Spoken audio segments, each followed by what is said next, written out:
Praise the Lord. இயேசு கிறிஸ்துவின் நாமத்தினால யாவருக்கு ஸ்தோத்திரங்கள். 2 முறை தற்கொலை கடந்து போனதை நீங்கள் இதுவரைக்கும் பார்த்துருக்கிறீர்கள். இந்த தற்கொலைக்கான காரணம் நான் இன்றைக்கு சொல்ல விரும்புகிறேன். அதற்கு முன்பதாக என்னை தேற்றின அந்த வசனத்தை உங்களுக்காக நான் வாசித்து காட்ட விரும்புகிறேன். யாத்ராகமத்தின் புஸ்தகம் 14ஆம் அதிகாரம் 13வது வசனம்.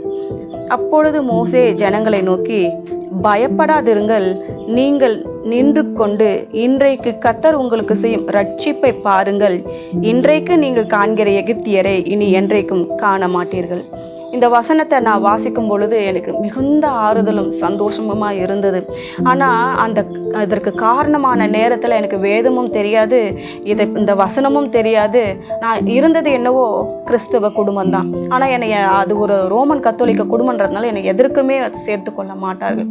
நான் முதல்ல இவங்க வீட்டுக்கு வர்றதுக்கு முன்பதாக எங்கள் ஊரில் இருந்தேன். என்னோடய ஃப்ரெண்டு வீட்டுக்கு நான் போனேன்.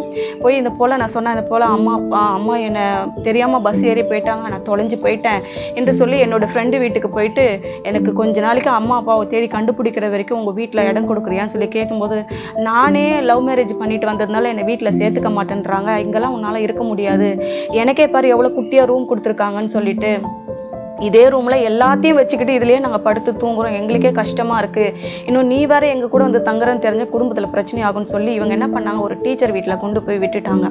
அங்கே போனோடனே அவங்க என்ன சொன்னாங்க, இங்கே எனக்கு வேண்டாமா, இங்கே நானே வயசானவ, சென்னையில் என் பொண்ணு இருக்குது, நீ அவங்க வீட்டில் போய் குழந்தைய மட்டும் பார்த்துக்கோ, அதுக்குள்ளே உன் ஃபேமிலியை தேடி நம்ம கண்டுபிடிச்சிடலாம், ஒரு கொஞ்ச நாளைக்கு அங்கே இருந்து பொறுத்துக்கோ அப்படின்னு சொன்னாங்க. சரி, நான் ஒத்துக்கிட்டேன் என் சூழ்நிலை. அதனால் சென்னைக்கு கொண்டு வந்தாங்க. சென்னைக்கு வந்த நாள் முதற்கொண்டு அவங்க கொண்டு வந்தது குழந்தைய பார்த்துக்கணும்னு மட்டும்தான் கொண்டு வந்தாங்க. ஆனால் நான் அங்கே கொண்டு வந்த நேரத்தில் அங்கே வீட்டுக்கு வந்ததுக்கு அப்புறம் தான் தெரியும், அடுத்த நாள் 5 மணிக்கு என்னை அதிகாலையில் எழுப்புவாங்க, என்னை சமைக்க சொல்லுவாங்க. நான் ஹாஸ்டலில் வளர்ந்ததுனால எனக்கு சமைக்கலாம் தெரியாது. ஆனால் 1 வாரம் கற்றுத்தரேன், அதுக்குள்ளே நீங்கள் கற்றுக்கணும் அப்படின்னு சொல்லி கற்றுக் கொடுத்தாங்க.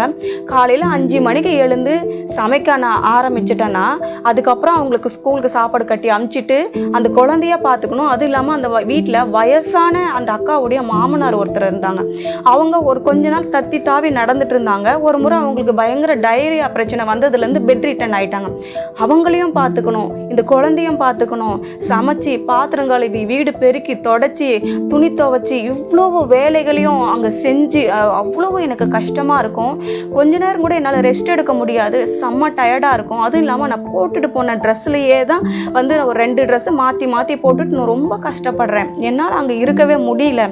அந்த வேலை எனக்கு பயங்கர ஸ்ட்ரெஸ்ஸை கொடுத்துச்சு. என்னால் சமாதானமாக இருக்க முடியல. எல்லாவற்றுக்கும் மேலாக சில வேலைகளில் சாயந்தரம் வந்து குழந்தைய பார்த்துப்பாங்கன்னு சொல்லி நான் எதிர்பார்ப்பேன். எனக்கு ஹோம்ஒர்க் கரெக்ஷன் இருக்குது, எக்ஸாம் பேப்பர்ஸ் கரெக்ஷன் பண்ணணும்னு சொல்லிட்டு உட்காந்துருவாங்க. அப்போவும் நான் குழந்தைய வச்சுக்கிட்டு மற்ற வேலைகளையும் செய்யணும்.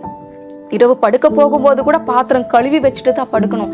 இவ்வளவு வேலைகளை அந்த 14 வயசில் என் மேலே திணிக்கும் போது என்னால் முடியல.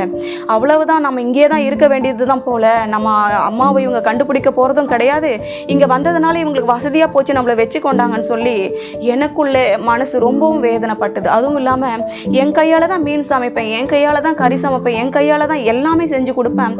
ஆனால் எனக்கு போடும்போது மட்டும் அவங்க தான் போட்டு கொடுப்பாங்க. ஒரே ஒரு கறி துண்டு வைப்பாங்க, இல்லைன்னா ஒரு தலை மீன் வைப்பாங்க. இதை பார்க்கும்போது எனக்கு ரொம்ப கஷ்டமாக இருந்தது. நான் கஷ்டப்பட்டு சமைப்பேன், அவ்வளோ வேலை செய்வேன், ஆனால் விருப்பப்பட்டு வயிறு நிறைய சாப்பிட முடியாது. இது எனக்கு மிகப்பெரிய கொடுமையாக இருந்தது. அந்த வயசில் மிகப்பெரிய வேலையாக தெரிஞ்சது. ரெஸ்ட்டே இல்லாமல் ஐயோ இனி யாரும் நமக்கு கண்டுபிடிச்சி தரமாட்டாங்க, தற்கொலை ஒன்று தான் காரணங்கிறதுக்காக தாங்க தேவ பிள்ளைகளை நான் இந்த தற்கொலைக்கு முடிவெடுத்ததுக்கான காரணமே இதுதான். ஆனால் நான் ரட்சிக்கப்பட்ட பின்பு இந்த வேத வசனம் என்னை எவ்வளவாய் தேற்றினது. இஸ்ரவேல் ஜனங்க அங்கே போய் மாட்டிக்கிட்டு எவ்வளோ கஷ்டப்பட்டாங்க இல்லையா, பார்வன் கிட்ட மாட்டிக்கிட்டு அடிமைத்தனத்தில் வேலை கொள்ளுகிறதுல. அவங்க கூட இஸ்ரவேல் ஜனங்க கூட ரெஸ்ட் இல்லாமல் வேலை செஞ்சாங்க. எந்த நேரமும் அதிகமாக வேலை வாங்கினாங்க. அவங்களுடைய கூக்குரல் வானாதி வானத்தில் வீட்டு இருக்கிற தேவனிடத்தில் எட்டினது. அது போல தான் என்னுடைய கூக்குரல் தேவனிடத்தில் எட்டினது போல. அதனால தான் அந்த பாஸ்டருடைய மனைவி சொப்பனத்தில் என்னை குறித்து கர்த்தர் காண்பித்து இருக்கிறார். அதனால தான் கர்த்தர் என்னை ரட்சித்தார். இந்த வசனம் எவ்வளவு அழகா சொல்லுது பாருங்களேன். இன்றைக்கு நீங்கள் நின்று கொண்டு இன்றைக்கு கர்த்தர் உங்களுக்கு செய்யும் ரட்சிப்பை பாருங்கள். இன்று கண்ட எகிப்தியனை நீ இனி காண மாட்டாய். கர்த்தர் எனக்கு சொன்னதை தாங்க உங்களுக்கும் சொல்றாரு. அடிமைத்தனத்தில் இருக்கிறீங்களா, மிகுந்த வேதனையோட பாரத்தோடு அதிக பலுவோடு இருக்கிறீங்களா?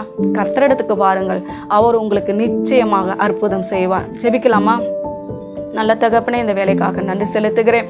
இந்த நாளை இந்த தேவனாகிய கர்த்தர் ஆசீர்வதித்து தருவீராக. இஸ்ரவேல் ஜனங்களை போல என்ன போல எத்தனை பேர் அடிமைத்தனத்தில் இருக்கிறாங்கன்னு எனக்கு தெரியாது ஆண்டவரே. அப்படி ஒருவேளை இருப்பாங்கன்னா அவங்க கண்ணீர், அவங்க கூக்குரல், அவங்க வேதனையை நோக்கி பார்த்து அவங்களை விடுவியும் ரட்சியும். இயேசுவின் நாமத்தில் ஜெபிக்கிறோம் பிதாவே, ஆமென்.